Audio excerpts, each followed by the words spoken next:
Assalamualaikum warahmatullahi wabarakatuh. Sobat Sidika, pada episode yang ke-18 ini dalam rangka memperingati Hari Gizi Nasional tahun 2023, kita mengundang narasumber spesial yaitu Ibu Nuzul Dwi Utami, DCN MGZ RD.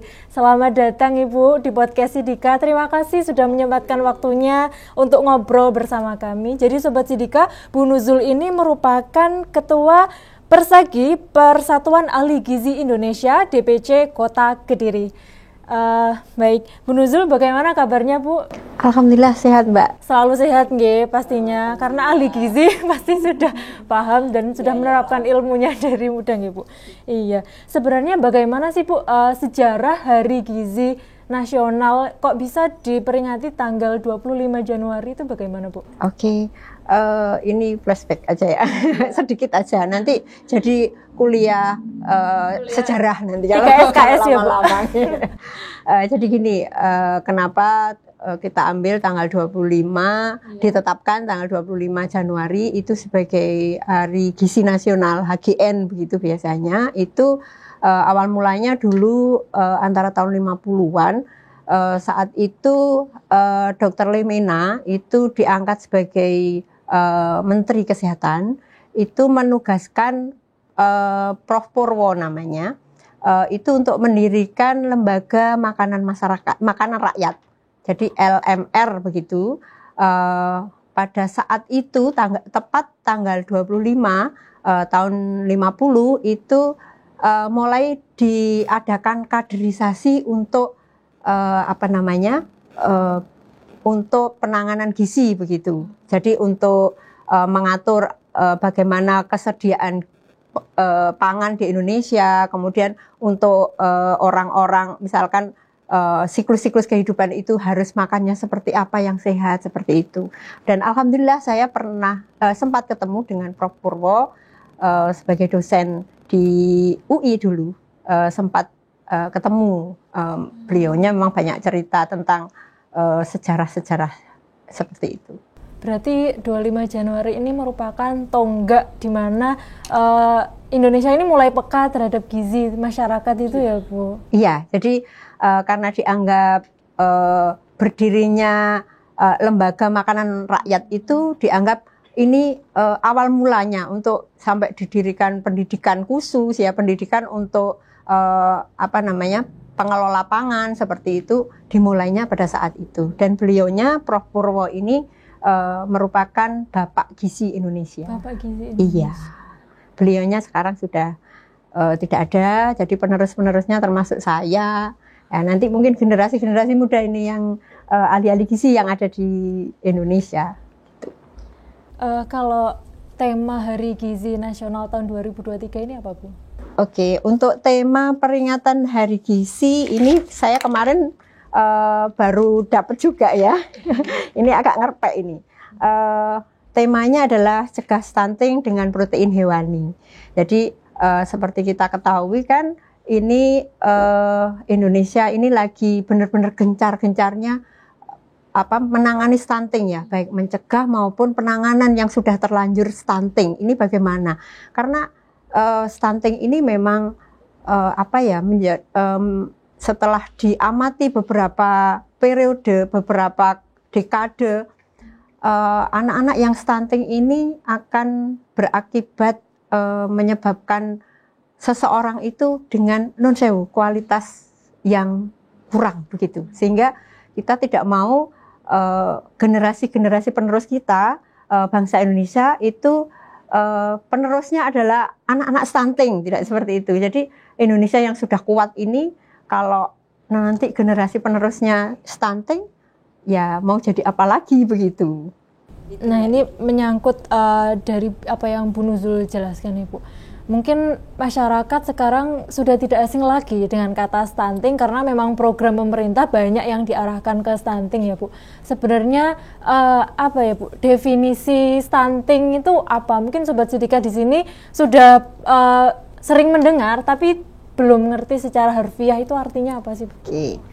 Gini, jadi mungkin sahabat-sahabat semua yang mungkin mengikuti atau sedang mendengarkan ya tentang stunting itu apa, karena masih banyak juga masyarakat kita ini masih salah paham begitu Mbak ya. Jadi stunting itu pengertiannya sama dengan gizi buruk begitu. Tidak seperti itu. Jadi agak berbeda. Kalau stunting itu adalah akibat dari kekurangan gizi yang kronis. Maksudnya itu tidak mendadak begitu. Kalau gizi buruk itu cenderung jangka waktu kekurangannya itu tidak terlalu lama. Kalau stunting itu cukup panjang. Jadi dimulainya sejak konsepsi. Konsepsi itu pertemuan sel telur, sel sperma sampai muncul jadi bayi dan sebagainya sampai anak nanti umur 2 tahun. Istilahnya yang mungkin teman-teman juga mengenal ada 1000 HPK. Nah, itu kalau masa 1000 HPK ini istilahnya kurang gizinya, kurang bagus penanganan gizinya, nanti akan melahirkan anak-anak yang stunting seperti itu. Berarti itu memang apa ya Bu, siklus kehidupannya berulang ya. Maksudnya dari mungkin remaja, kemudian ibu hamil itu pun nutrisinya harus dipenuhi dulu agar tidak melahirkan bayi yang stunting. Iya, itu ya. Mungkin begini, karena yang masih apa ya di masyarakat sekarang itu stunting itu baru tahu setelah yang aktif posyandu seperti itu ya, baru ditangani. Padahal sebenarnya munculnya stunting ini awalnya tidak serta-merta karena mulai dari dia di dalam kandungan. Nah, memulainya ini ya program-program terkadang memulainya itu agak terlambat begitu, agak terlambat. Kalau katanya tetangga saya yang ini tuh yang pinter bahasa Arab itu kasebe gitu. Jadi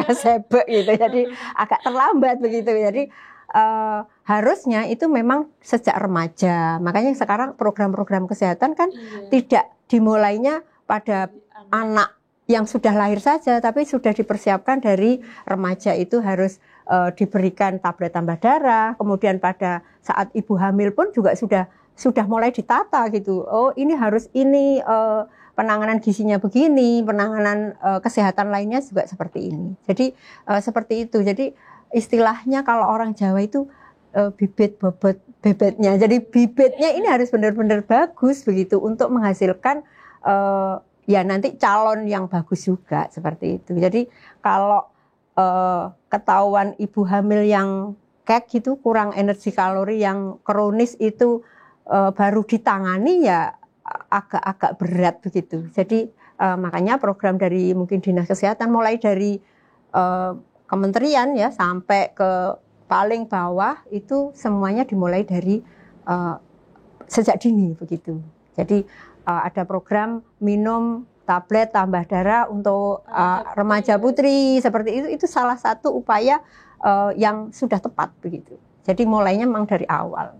Berbicara mengenai gizi Bu, ini kan menyangkut dari seluruh siklus kehidupan, dari bayi, balita, kemudian usia anak-anak, dewasa, dan juga lansia. Nah, ini kalau dari sudut pandang ahli gizi itu, kenapa yang diperhatikan atau concernnya itu lebih ke anak, gizi anak, itu kenapa ya Bu ya? Oke, gini, dari siklus kehidupan itu ada bagian-bagian atau part-part tertentu itu yang kritis gitu, yang kritis.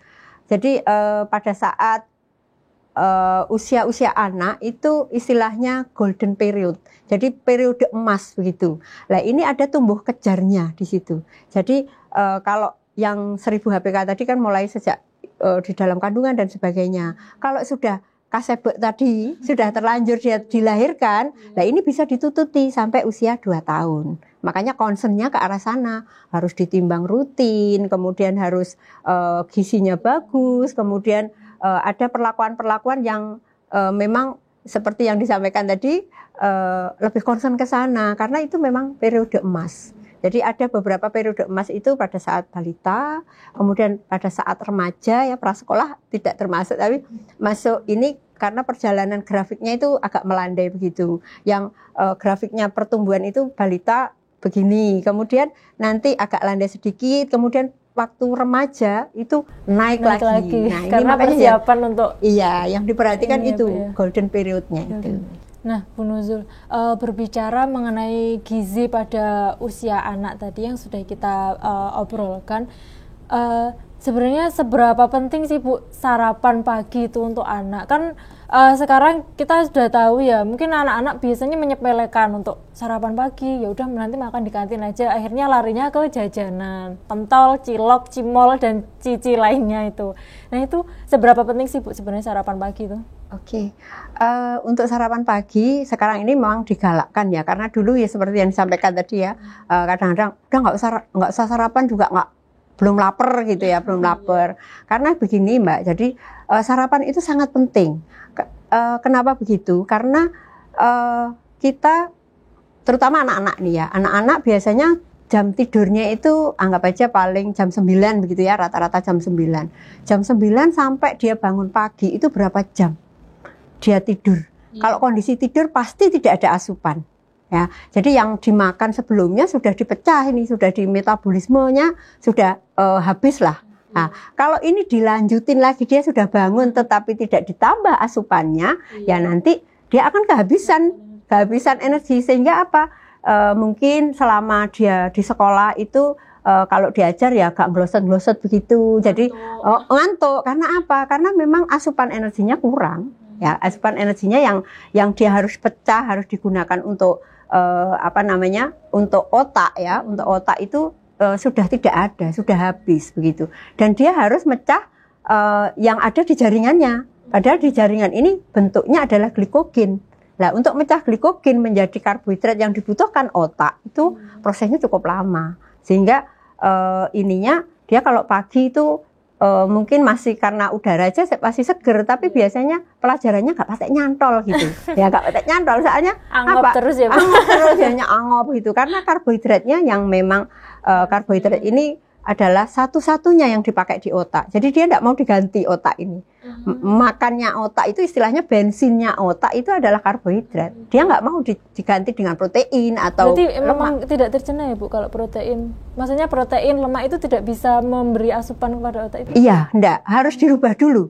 Nah, tubuh kita bisa merubah dari protein dirubah menjadi karbohidrat itu bisa, tapi prosesnya cukup lama.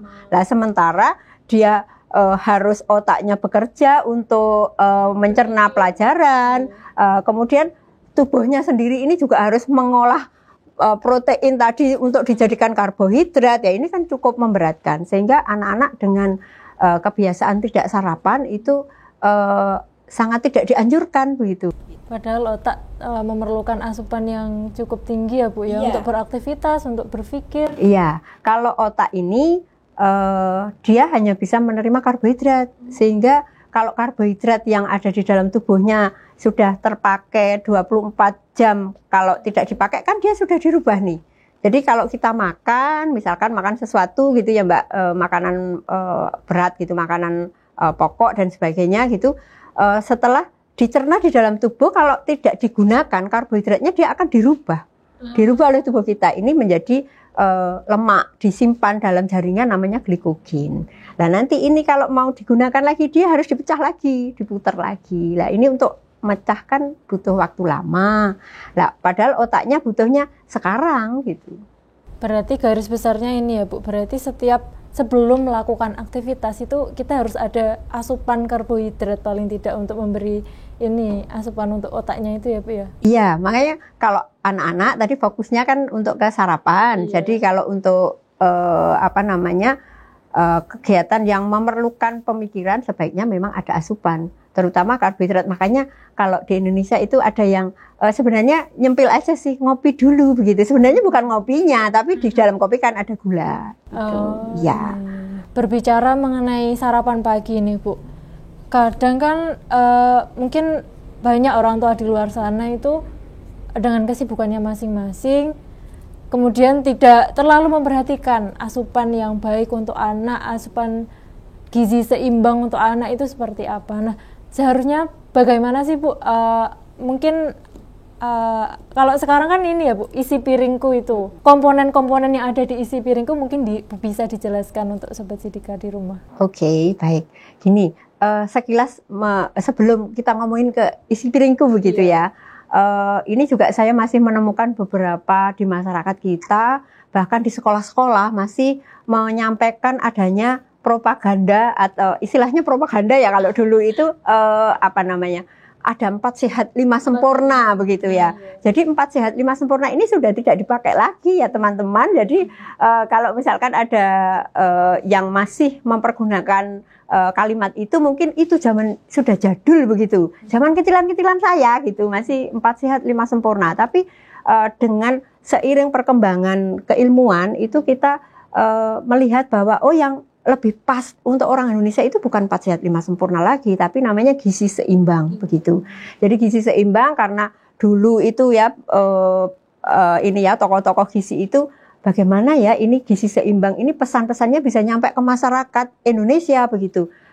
Makanya mungkin teman-teman melihat yang ini ya para remaja itu kan suka browsing gitu ya, ada apa sih ini kok ada gambar kayak tumpeng begitu ya, kenapa kok diambil tumpeng, karena ini ada filosofinya. Jadi orang Indonesia itu makanan yang kayaknya yang istimewa itu adalah tumpeng begitu ya, sehingga diwujudkan tumpeng, tetapi ini tumpengnya ada artinya begitu. Jadi gizi seimbang itu digambarkan sebagai tumpeng gitu ya, tumpeng. Jadi yang paling bawah itu adalah karbohidrat, kemudian berikutnya itu adalah sayur dan buah, kemudian di atasnya yang lebih ngerucut lagi itu adalah protein ya, lauk hewani dan lauk nabati begitu. Lebih ngerucut lagi itu adalah pemakaian gula, garam, kemudian yang paling ujung itu adalah pemakaian lemak ya. Kalau ini kan piramid begitu ya, jadi paling ujung itu penggunaan lemak. Jadi hal-hal seperti itu sudah dipikirkan. Itu sebenarnya mewakili definisi dari porsinya apa tidak sih Bu? Iya, kalau di piramida atau tumpeng itu mewakili, jadi berapa porsi yang harus dimakan. Misalkan untuk lauk hewani itu 2 sampai 3 porsi yang digunakan, sayuran itu 3 sampai 5 porsi seperti itu. Jadi mungkin teman-teman bisa melihat di situ ada semua aturannya. Harus berapa sih saya makannya itu lebih banyak yang mana. Dan juga sesuai dengan usia ya Bu, kebutuhannya kan berbeda-beda. Iya, kalau isi piringku itu jadi gini, pesan dari gizi seimbang itu ada 4 pilar begitu ya. 4 pilar itu adalah, yang pertama adalah keanekaragaman pemberian makan. Itu dengan mempermudah penerapannya aja, kita buat bagaimana supaya mudah. Kan maunya kalau orang Indonesia itu maunya enak pakai clue gitu ya, pakai singkatan begitu, lebih enak gitu. Mager, apa ya mager? Oh, males gerak kayak gitu ya. Ini pakai apa? Oh, dia kalau makan pakai piring ya. Sudah, isi piringku dengan digambarkan di piring itu dibagi beberapa bagian begitu ya. Ada 1/3 itu sayuran, kemudian 1/3 bagian itu karbohidrat atau makanan pokoknya, kemudian yang 1/6 itu adalah lauk hewaninya, lauk ya, sumber proteinnya, kemudian yang 1/6 lagi untuk yang buah. Berarti karbohidrat hanya 1/3 nih Bu? Karbohidrat hanya tidak banyak, tapi karena orang Indonesia itu kebiasaan kan lauknya sedikit, iya. Biasanya nasinya itu 3/4 Bu. No.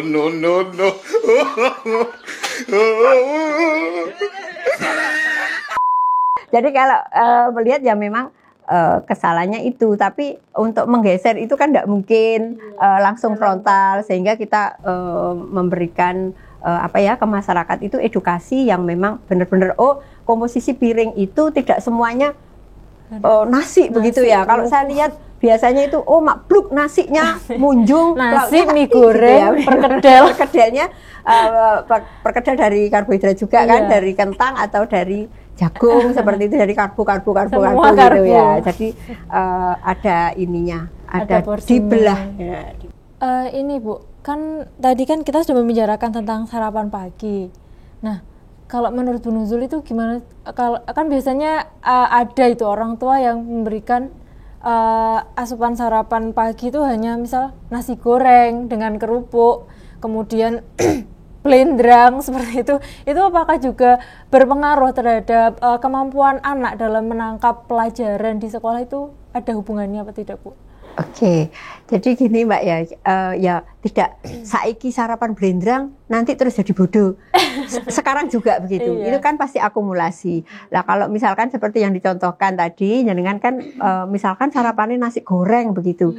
Ya seperti kita ketahui kalau nasi goreng itu komposisinya kan nasi, paling dihangatkan, nasi dihangatkan, kemudian lauknya paling cuman beberapa suwir begitu, sehingga tidak seimbang tadi. Jadi karbohidratnya pasti masih lebih banyak ya. Itu ya mungkin saya sampaikan juga mumpung ini ya, mumpung keinget aja. Jadi tidak harus ayam, tidak harus daging, tidak harus ini, tidak harus mahal. Jadi adanya apa? Kita juga selalu menyarankan untuk menggunakan makanan lokal. Kalau di sini misalkan banyak yang memelihara lele misalkan, pakai lele lah boleh, pakai ikan apa, ikan mungkin jangan beranggapan kalau ikan mesti ikan tuna begitu yang mahal begitu ya, tidak harus seperti itu. Ikan tuh banyak sekali, teri pun itu ikan, jenis ikan, jadi boleh digunakan. Hanya saja mungkin trik memasaknya aja yang anak-anak itu bisa. Biasanya supaya bisa diterima anak-anak, kita memang harus berinovasi ya. Misalkan kita tahu aja telur, kok tiap kali kita makan telur gitu, biasanya anak-anak protes. Padahal kalau di sekolah jajannya telur juga, misalkan telur yang digulung, yang apa, itu kan hanya inovasi saja. Kalau dulu ya kita ribet di malam, ya kita memang harus ada yang dikorbankan begitu, istirahatnya ibu dikorbanin untuk nyiapin itu. Kalau ayam yang blegeran, ayam atau telur yang gelondongan telur pasti nggak mau. Kita harus rekayasa itu. Oh ayamnya digiling aja, mau dibikin bakso, mau dibikin nugget, mau dibikin apa ya, itu trik aja. Itu ya, Bu. Bisa dengan berbagai cara. Iya, ya, berbagai cara. Tinggal niatnya, malas gerak mbak ini mak-maknya ini ya. Ini yang harus dimotivasi memang ya mak-maknya. Tapi sekarang kayaknya banyak mak-mak yang sudah ini Bu, sudah sadar dan juga dengan kan dia difoto, jadi diupload di sosmed itu tambah semangat. Oh iya. Jadi semangatnya bukan memberi nutrisi kepada anak, tapi upload di sosmed. Ya, semoga aja yang uploadan itu benar-benar dikasihkan ke anaknya gitu ya. Tidak hanya diupload aja, habis itu maknya yang makan gitu. Nah Bu, sekarang ini kan Indonesia sedang mengalami permasalahan yang cukup besar dan juga pelik menurut saya, yaitu double burden malnutrition. Nah, itu kan di kondisi di mana negara mengalami dua permasalahan sekaligus, di mana kekurangan gizi dan kelebihan gizi itu dalam waktu yang bersamaan. Nah, menurut Bu Nuzul, apa sih yang perlu dibenahi? Mungkin dari level keluarga dulu aja deh, biar kedepannya ini bisa Indonesia terlepas dari double burden malnutrition itu. Jadi ada beberapa negara itu, misalkan Cina, itu lebih banyak ke obesitasnya begitu ya. Jadi double itu kan ada yang lebih kelebihan, kekurangan begitu ya. Jadi kalau di pemetaan itu, kalau Cina itu banyak yang obesitas, kelebihan. Kemudian di daerah Ethiopia itu kekurangan begitu. Nah kita ini di tengah-tengah, kono nyantol, kene nyantol, semuanya begitu. Jadi kita itu di tengah-tengah. Yang gemuk juga banyak, yang kurang juga banyak gitu ya. Harus dua-duanya. Nah, caranya seperti apa ya? Seperti yang saya sampaikan tadi, kita sudah membuat slogan kita dengan gizi seimbang. Harus gizi seimbang. Itu yang harus tetap dipegang teguh begitu. Kembali ke prinsip isi piringku itu tadi. Isi piringku dengan gizi seimbang begitu. Jadi seperti lagunya Fetty Vera, mungkin mbaknya masih belum kenal ya penyanyi Fetty Vera. Dulu zaman muda-muda saya itu cantik kayak saya dulu itu ya. Fetty Vera itu dia punya lagu sedang-sedang saja.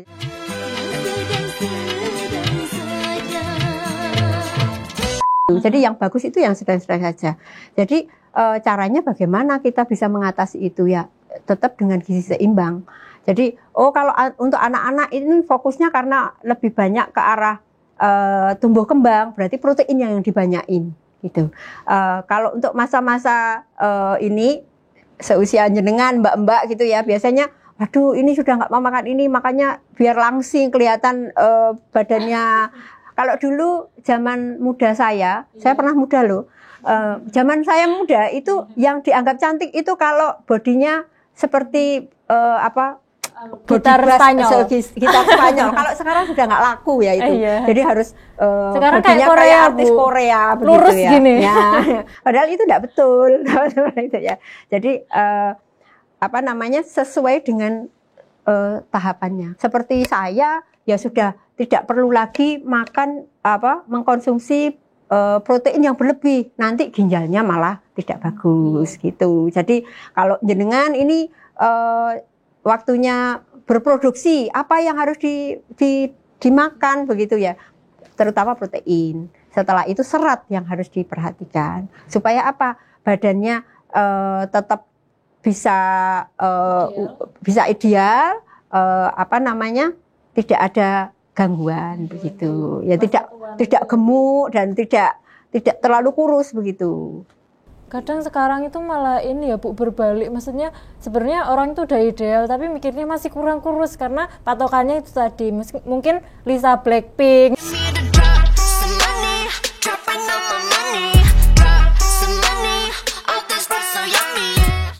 Ya itu tadi akhirnya dia kurang nutrisi dan mungkin ketika menikah sehingga melahirkan anak yang stunting seperti itu. Tapi ada juga yang ketika dia sudah berat badannya berlebih tapi tiap hari makan boba, terus mungkin makan donat itu tanpa dihitung kalorinya. Nah itu apa ya Bu, kayak gitu memang apa kesadarannya yang kurang, yang perlu disadarkan atau mungkin apa masih menunggu? Iya, jadi gini, dulu. Edukasi itu kan tidak berhenti, ya, tidak berhenti beberapa saat, tapi harus terus gitu. Karena apa? Untuk mengubah perilaku itu memang tidak bim salah bim begitu. Sekarang dikasih tahu, besok langsung berubah, tidak mesti seperti itu. Kalau memang tidak benar-benar sadar begitu ya. Kadang sudah kena sakit paru-paru aja masih ngerokok begitu ya. Seperti itu, merubah perilaku itu tidak istilahnya kalau di tempat saya itu tidak sekonyong-konyong gitu.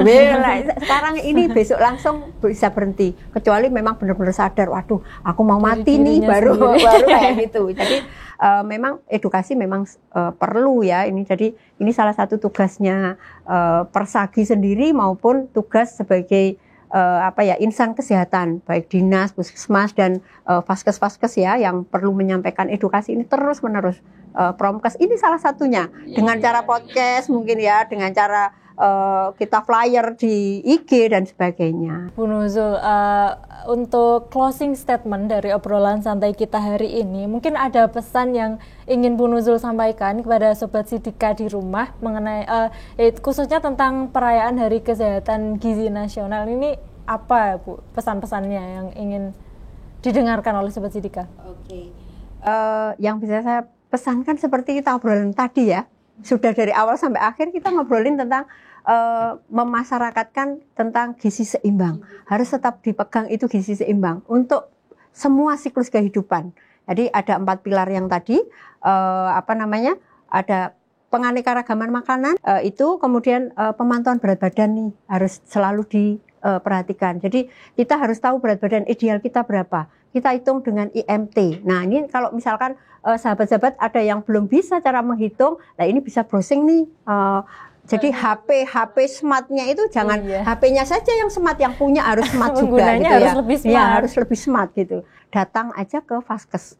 Di puskesmas itu banyak ahli gizi yang mungkin bisa memberikan. Kayaknya sekarang di Android itu ada ini Bu ya, ada aplikasi penghitungan IMT itu sudah ada. Iya bisa, makanya kalau yang anak-anak muda mungkin seperti itu ya, bisa menghitung sendiri ya, itu batasan berat badan kita, jangan sampai lebih. Kalau sudah lebih, wah ini warning nih, harus mulai diturunkan. Dengan cara apa? Dengan cara olahraga, aktivitasnya. Jadi jangan mager, jangan terus glosotan aja, terus gitu ya, pandemi yang berkelanjutan. Yang saya sarankan, bisa memberikan makanan protein itu tidak harus mahal, tetapi carilah makanan-makanan yang bergizi, yang bisa diserap. Istilahnya kalau di gizi itu mempunyai nilai biologis tinggi begitu. Caranya apa? Saya harus mikir lagi, buka lagi, enggak. Saya kasih tahu aja, nilai biologis tinggi itu supaya gampang itu lebih banyak ke makanan yang dari sumber hewani, tetapi yang dari ikan. Mau ikan laut, ikan dari bahan pangan lokal pun bisa ya? Iya, bisa. Jadi tidak harus makanan yang dari luar yang harus ini salmon dan sebagainya. Nggak usah kedalaman kalau salmon itu hidupnya di laut dalam. Di kali Indonesia nggak ada ya Bu? Di kali nggak ada. Karena hidupnya di laut pedalaman, laut dalam gitu. Jadi yang lele-lele pun boleh lah. Kalau nduk-nduk jangan dulu. Lele aja yang dimakan. Oke. Sobat Sidika, usai sudah kebersamaan kita hari ini dengan narasumber yaitu Ibu Nuzul Dwi Utami. Nantikan episode selanjutnya dan jangan lupa untuk terus melihat YouTube dan juga like channel Dinkes Kota Kediri. Saya Griselda, saya pamit undur diri. Wassalamualaikum warahmatullahi wabarakatuh.